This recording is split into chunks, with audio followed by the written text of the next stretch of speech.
So good morning my dear students. I am Shweta Bagel, your English teacher, and I am back with new lesson. So in the previous video, as I have told you that in the next video we will do the grammar portion. So my dear students, आज हम simple present tense के बारे में पढ़ेंगे. But before moving ahead, we should know that what is the tense. आगे बढ़ने से पहले हमें पता होना चाहिए कि टेंस क्या होते हैं. The verb phrase which shows the time and state of an action is called the tense. And there are three types of tense: past tense, present tense and future tense. Past tense means जब हम past की बात करेंगे जिस tense में, वो past tense होगा. जो चीज़ें हो चुकी हैं जब हम उनके बारे में बताते हैं तो वो पास्ट टेंस हो जाता है, और जो चीज़ें चल रही हैं हम उनके बारे में बताते हैं वो प्रेजेंट टेंस होता है, और फ्यूचर में जो होने वाला है अगर हम उसके बारे में बात करें तो वो फ्यूचर टेंस होता है. और आज हम पढ़ेंगे simple present tense. So let's start the class.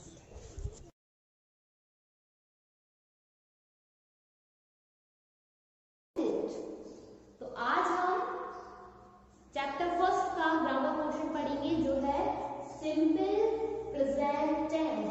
So today's our topic is simple present tense. Before moving ahead, before reading about the simple present tense, we have to know about some facts which are related to the simple present tense. So let's start. So first of all we will look at the singular and plural. Singular means only one person or one thing, and plural means more than one, like cat. That means we are talking about one cat. If we are talking about two cats, so we can't write it like that. We can't write two cats. It's wrong. We have to write two cats. That means we have to put s with the word. Then it's a correct sentence. So the basic thing which we have to remember is when we are talking about only one thing, that's called singular. But whenever we talk about more than one thing, more than two things, we have to add s or es with the word. And then it become plural. तो ये चीज हमें याद रखनी है. जब भी हम सिंगुलर के बारे में बात करेंगे तो हम उसे नॉर्मली लिख देंगे, बट whenever जब भी हम एक से ज्यादा चीज के बारे में बात करेंगे वहां हम s और es जोड़ देंगे और वो प्लूरल हो जाएगा. तो ये हमें याद रखना है. सिंपल प्रेजेंट टेंस में जब हम वर्ब लिखेंगे तो हमें उसके साथ जब भी सिंगुलर सब्जेक्ट होगा उसके साथ s या es ऐड करना है, बट प्लूरल सब्जेक्ट होगा उसके साथ हमें s या es ऐड नहीं करना. तो ये तो हमने पढ़ा सिंगुलर प्लूरल क्या होते हैं. अब हम देखेंगे सिंगुलर सब्जेक्ट कौन से होते हैं और प्लूरल सब्जेक्ट कौन से होते हैं. she means वह, he means भी वह, but when we write she, that means we are talking about a girl, and when we write he, that means we are talking about a boy. And then we can write a girl name Rani, a boy name Rohan, and it,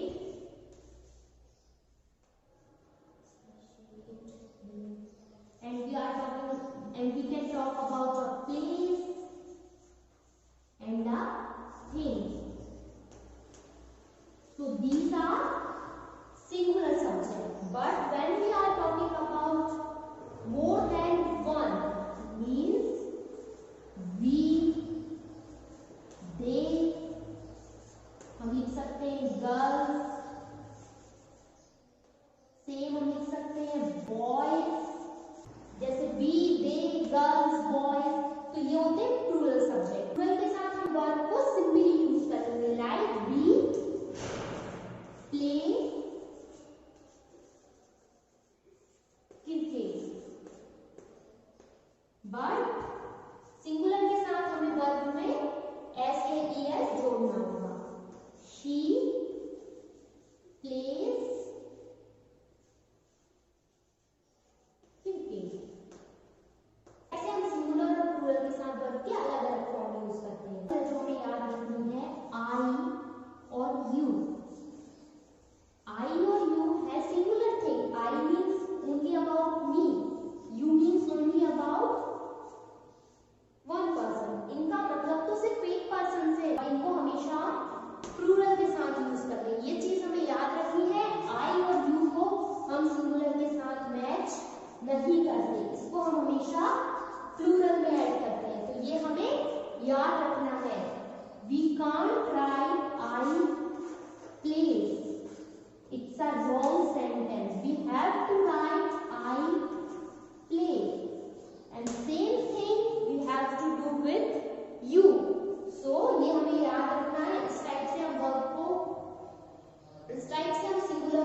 First of all, let's read the words. The first word is sing, second is dance, third is sleep, fourth is fly, fifth word is play, then the next is eat, and next cook, then swim, shine, and laugh. These are the actions which shows someone or something what does. ये action word होते हैं जिन्हें हम action verb कहते हैं। इन verb से हमें पता चलता है someone और something, कोई पर्सन या कोई थिंग क्या कर रहा है इसके बारे में हमें पता चलता है। लाइक सिंग मीन्स गाना, डांस मीन्स नाचना, स्लीप मीन्स सोना, फ्लाई मीन्स उड़ना। तो इन सब वर्ड्स के थ्रू हमें क्या पता चल रहा है? These words tells us about an action. Now let's have a look at the definition of verbs. Words that tells us an action are called verbs. Words जो हमें किसी सेंटेंस में एक्शन के बारे में बताते हैं वो वर्ब कहलाते हैं। I have told you about swim, shine, like if I said I swim daily, so the swim is verb and it shows that मैं डेली स्विम करती हूँ। तो इसमें एक्शन क्या है? स्विम। तो ये हमें किससे पता चला? वर्ब से। तो ये एक्शन है जो कि वर्ब कहलाती है। एक और डेफिनेशन होती है verbs are also known as action words. ये सब क्या है? एक्शन वर्ड्स है।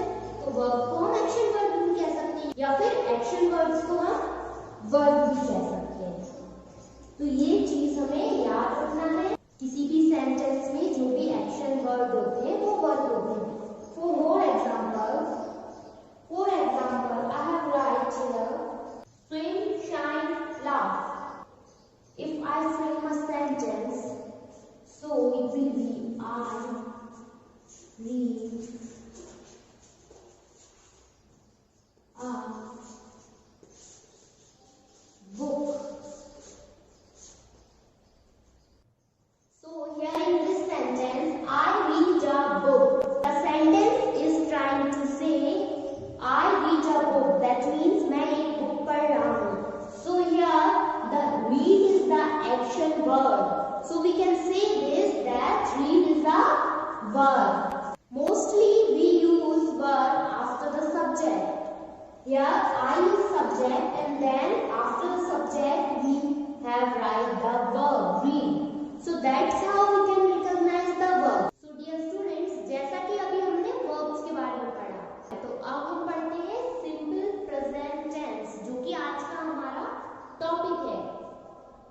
Simple present tense. Before moving ahead, let's have a look of this sentence. Renu plays with ball. Then the second, she eats mango. And third, we go to school. तो सबसे पहले तो हम इन sentence को समझेंगे। Renu plays with ball. Renu ball के साथ खेलती है। तो यहाँ प्ले वर्ब है, रेनू सब्जेक्ट है और ये सारा ऑब्जेक्ट है। इस सेंटेंस में she Yeats mango, she subject है, ईट्स वर्ब है एंड मैंगो ऑब्जेक्ट है। और थर्ड सेंटेंस में वी सब्जेक्ट है, वो वर्ब है और ये सारा ऑब्जेक्ट है। तो जब भी हम कोई भी सेंटेंस फ्रेम करते हैं तो उसका एक फॉर्मूला होता है जो होता है subject plus verb plus object. अभी इसको आपको लर्न करने की जरूरत नहीं है, अभी आप बस इतना समझिए। Renu a subject, the thing or the person about whom the whole sentence is talking is called subject. पूरा सेंटेंस जिस पर्सन या जिस थिंग के बारे में बात कर रहा होगा वो सब्जेक्ट होगा। जैसे ये पूरा सेंटेंस रेनू के बारे में बात कर रहा है कि रेनू बॉल के साथ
इन दोनों में क्या अंतर है? First of all subject difference, दोनों का सब्जेक्ट अलग है. Then here we use lights but here light. So why we do that? Because Ram is a singular subject, but Riya and Tia is not singular. It's a plural subject. Means it is more than one. That's why here we write light and here we write lights. हमेशा singular subject के साथ हमें s और es add करना होगा. But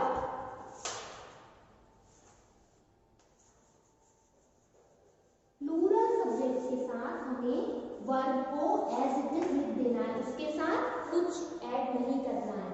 जैसे Ram singular था तो हमने यहाँ एस ऐड किया, but Riya and Tiya singular नहीं था. It's more than single, more than one. That's why we didn't use S. यहाँ हमने एस या यस कुछ यूज नहीं किया. So these are some basic things about simple present tense.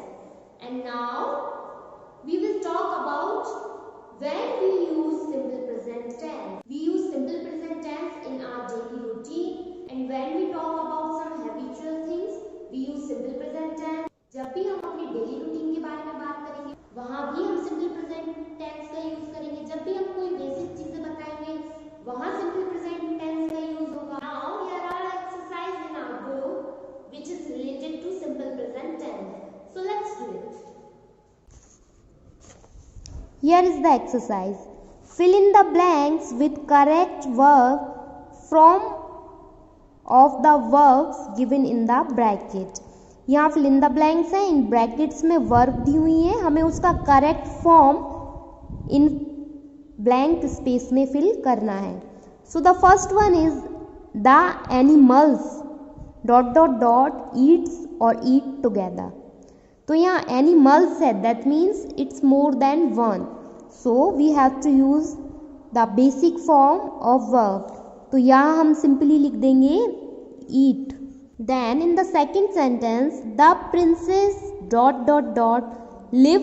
live in a palace. तो इसमें क्या होगा?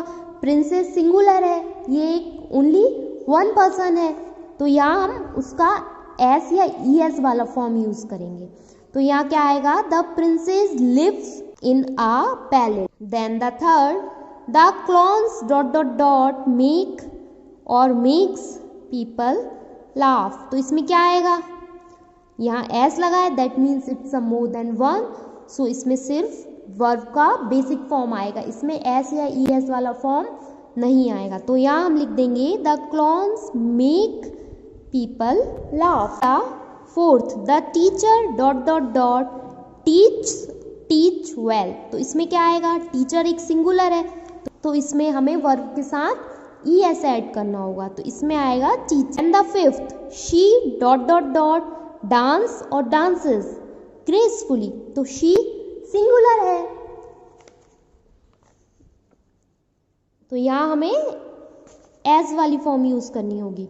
तो यहाँ हम लिखेंगे she dances gracefully. Exercise complete हुई. इसके बाद एक और एक्सरसाइज है जो इसी से रिलेटेड है. Read the table and write down in complete sentences what Aakriti and Nikhil do. Use the correct form of the verbs in the coloured box. यहाँ ये सेंटेंस है, ये कलर्ड बॉक्स में वर्ब दी हुई है, तो इनमें से हमें जो करेक्ट फॉर्म होगी, जो इस सेंटेंस के साथ यूज होनी है, वो हमें ऐड करनी है. So the first one is आकृति विजिट और विजिट्स ग्रैंडपा सैटरडे. तो इसमें क्या होगा? इसमें आकृति एक सिंगुलर है, वन पर्सन है, तो यहाँ हमें वर्ब के साथ एस ऐड करना होगा. तो फुल सेंटेंस क्या होगा? आकृति विजिट्स ग्रैंडपा सैटरडे. विजिट इसमें नहीं आएगा, तो विजिट को हम क्रॉस कर देंगे और विजिट्स को सर्कल कर देंगे. Then the next, Nikhil water और वाटर्स प्लांट्स इवनिंग. तो निखिल भी सिंगुलर है, इसमें भी हमें वर्ब के साथ एस ऐड करना होगा, तो आंसर होगा निखिल वाटर्स प्लांट्स इवनिंग. तो इसमें भी हम वाटर को कट करेंगे और वाटर्स को सर्कल करेंगे. देन द नेक्स्ट, आकृति and Nikhil. want, wants, go, goes, zoo, Sunday. तो इसमें क्या आएगा, आकृति एंड निखिल. पहले तो हम ये एस और यस वाली फॉर्म कट कर देंगे. इसके बाद wants to, go to. गो के बाद हमेशा हम टू का यूज़ करते हैं और हम यहाँ want के बाद टू इसलिए यूज़ कर रहे हैं क्योंकि हम एक साथ दो वर्ब यूज़ करने से पहले उनके बीच में टू का यूज़ करते हैं. So the correct sentence is Aakriti and Nikhil want to go to zoo Sunday. After that, here is another topic is can or can't. Read this sentence. I can swim but I can't drive. मैं swim कर सकता हूँ but मैं drive नहीं कर सकता. When we are able to do something, we use the word can.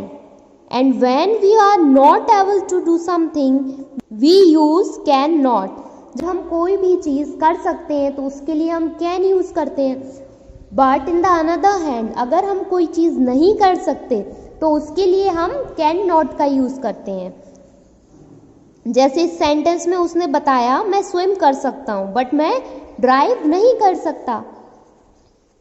Late now here is the exercise. Look at the pictures and complete the sentence using can or can't.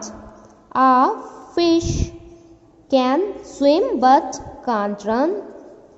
Fish swim तो कर सकती है तो इसके पहले हम लिख देंगे कैन. बट फिश कभी रन नहीं करती. फिश को हमने कभी दौड़ते नहीं देखा, वो नहीं दौड़ सकती, तो इसलिए हम यहाँ कांट लिख देंगे. देन द सेकेंड,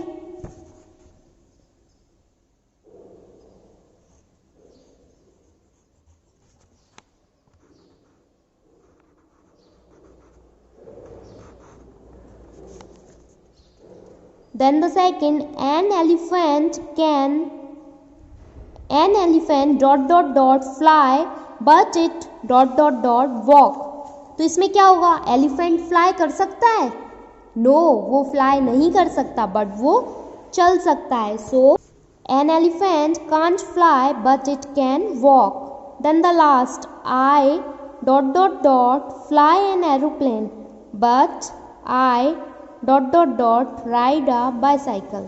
तो इसमें क्या होगा, मैं एरोप्लेन फ्लाई नहीं कर सकती बट मैं साइकिल राइड कर सकती हूँ. So the full sentence is I can't fly an aeroplane but I can ride a bicycle. So ये एक्सरसाइज हमने कंप्लीट की. कैन और कांट के बारे में नेक्स्ट वीडियो में हम और डिटेल में पढ़ेंगे. अभी के लिए आपको सिंपल प्रेजेंट टेंस को बहुत अच्छे से रिवाइज करते चलना है. And if you are facing any problem in this topic, so you can contact me anytime. So my dear students, that's all for today. हमने chapter first the selfish giant and chapter second Rip Van Winkle complete कर लिए हैं. दोनों chapters के word meaning हमने लिख लिए हैं, एमसीक्यूज हमने कर लिए हैं और हमने इनके क्वेश्चन आंसर्स भी कर लिए हैं. और आज के वीडियो में हमने चैप्टर फर्स्ट का ग्रामर पोर्शन भी कर लिया है. अब नेक्स्ट वीडियो में हम चैप्टर सेकंड का ग्रामर पोर्शन करेंगे. Till then revise both the chapter and note down in your notebook.